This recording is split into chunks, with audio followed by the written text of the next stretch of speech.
To me, you are so beautiful. To me, can't you see?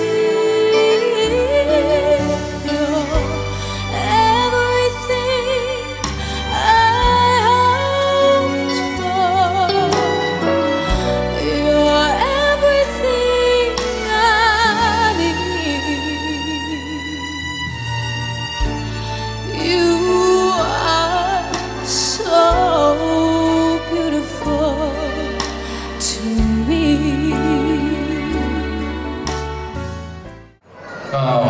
อยากจะแสดงความรู้สึกที่มีวันนี้แล้วก็ความรู้สึกที่มีต่อผลนะฮะที่มีวันนี้ได้เพราะว่าคนเขาเป็นคน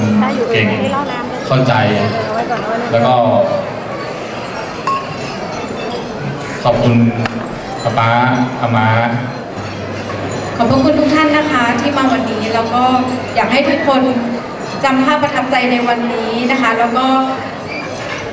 บรรยากาศในงานวันนี้เด็กๆทุกคนนะคะทุกคนตั้งใจฝึกซ้อมร้องเพลงมาด้วยนะคะแล้วก็ตั้งใจที่จะมาร่วมงานนี้ด้วยนะคะขอบคุณทุกๆคนค่ะขอบคุณค่ะ